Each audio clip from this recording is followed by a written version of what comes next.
we are looking specifically for off-market deals. Now, if you guys leave this CEO Fireside Chat and you contact a realtor in those markets and you say, hey, can you set me up with an auto hot sheet and start pushing me inventory in these areas? That's not going to get it done, okay? That inventory is so picked over, it's insane. The minute that thing gets listed, out of control. Now, to give you guys an example of just how out of control this is, last week, a duplex goes up for sale in my market, Spokane Valley, Washington. List price $305,000. Now, it caught my attention because there's no duplexes for sale in Spokane Valley for under $400 because Amazon just announced another 1.3 million square foot facility. They're hiring 1,000 more people, jobs in that neighborhood. So a 305 duplex, out of control. So I go look at the duplex and I'm like, okay, I will pay you $305,000 in cash. And then I did an escalation addendum. So I said, not only will I pay you the asking price of $305,000, but I'm going to escalate to $450,000, $145,000 above asking price. So I get an email from the agent. We're sorry to inform you, Lee, that you did not get the deal. What? $145,000 over asking price? I didn't get the deal? So I called the realtor and I said, hey, this is Lee Arnold. I said, maybe you can help me out because I thought that I had written a pretty aggressive offer, but I still didn't get the deal. So what do I need to do differently to make sure I get the deal next time? He said, Lee, within 36 hours of that listing going live, I had 37 offers.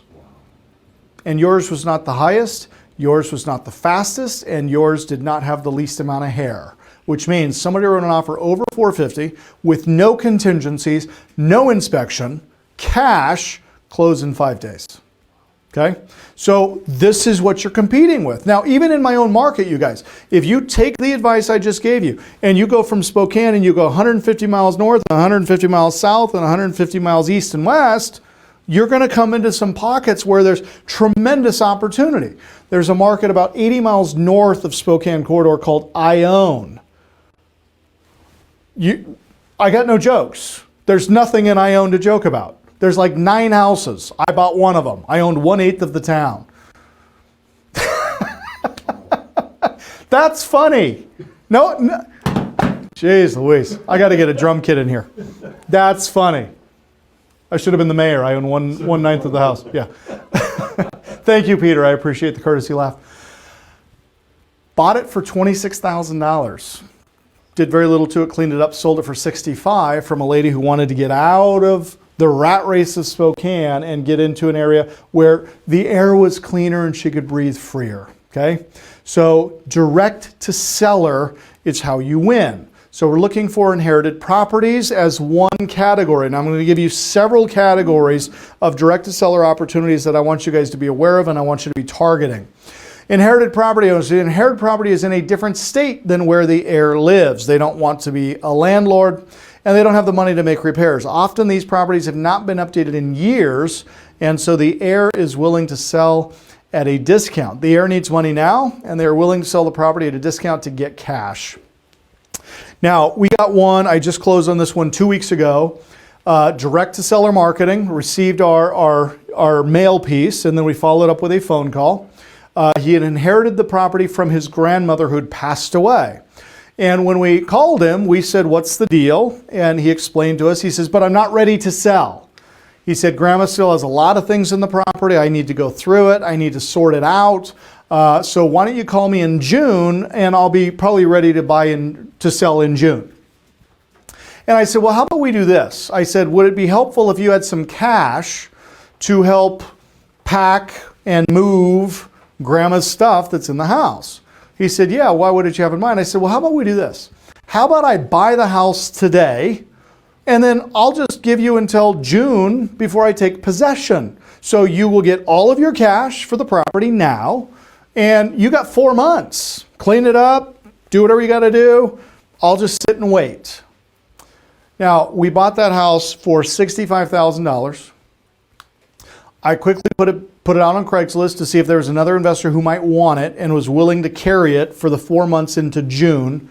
And within a matter of minutes, we had an offer for $105,000 on a house that they were going to be able to possess until June because there's an inventory shortage. So I will never step foot in the house. I've never seen the inside of the house. We bought it. I'm happy to wait till June, but if somebody wants to give me a $30,000 profit now or a $40,000 profit now, yeah, it's a $40,000 profit on a house I don't have to touch, renovate, fix, clean. That's a good deal, okay? So that was a direct-to-seller marketing piece on an inherited property where they weren't yet ready to move. Right now, we're in the midst of negotiating on a deal where part of the purchase price is they are building a new house and they're not ready to move. So they need to sell their house now so that they can get the cash to put the down payment for the new construction, but they don't have anywhere to go. So they're saying, okay, Lee, we'll sell you our house now, but you have to let us live here rent-free for 12 months or until our house is done, whichever occurs first. Now, it's simple math, you guys. Some of you are going, well, Lee, I don't know how I'd float that. Well, it's easy. You just negotiate the price down to the point where you can afford to hold it. Because if something's going to appreciate 20% in a year, and even your capital cost is 12, you're still making 8% sitting on Kogo capital money. So go find the deals, negotiate the deal, figure out how to make the deal happen. Get a little bit creative, unconventional. That's where the money is being made right now. Second direct-to-seller opportunity you need to be pursuing is out-of-state owners. People who live out of state tend to be much more disconnected and disengaged from their investment properties. Many of these people had to move away unexpectedly, and for whatever reason, they just don't care about their property. These people have a vested interest in liquidating as soon as possible. Now, again, you guys, the key here on these out-of-state owner leads is outside of the core. Again, when you go 150 miles outside of that core, they're going to have a hard time getting service providers, contractors, material men, agents, skilled labor. The further you get away from the main central hub of the city, the harder it is to get things done when you live out of state. Now, the same holds true for you, but understand, we're not going to fix any of these properties, okay? We're simply going to get them under contract, and we're going to market in the local area to obtain a buyer who's willing to commute, because we are not. Remember, we're doing everything via telephone and internet connection, okay? Number 3, expired listings. Please write this down. This typically takes place when a listed property fails to sell and the listing agreement between a seller and agent officially ends, producing a highly advantageous situation for investors. It also represents motivated sellers who not only want to sell their home and can't, but homeowners skeptical of real estate agents. Believe it or not, there's still a lot of homeowners that do not trust realtors, which is silly. I've been a licensed real estate broker for 21 years, and I can tell you this as a gospel fact. When you list your house on the MLS, you get a higher sales price, period. Up to 10 to 15% higher when it's on MLS being marketed to a retail buyer who's willing to pay full price or higher than trying to sell it yourself through Craigslist or for sale by owner ads so that you don't have to pay commission. I mean, you are stepping over dollars to pick up nickels when you think you're saving money to sell your house for sale by owner. It's like the worst thing you could do, not to mention the liability that you incur when you don't disclose known notable facts and you get sued because you didn't properly disclose known deficiencies within the property. Sound familiar, Peter? Yes. You guys can ask Peter that question. He's got his own story about disclosure. But you won, so that was good. Yeah. All right, fourth type of non-listed property is the nuisance property owner, okay?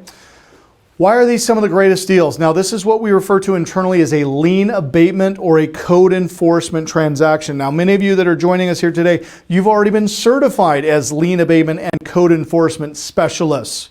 Have you been checking the lien abatement and code enforcement lists lately? Now, here's a misnomer. The misnomer is that code enforcement isn't actively pursuing these occupants because COVID. Yeah, you can't evict.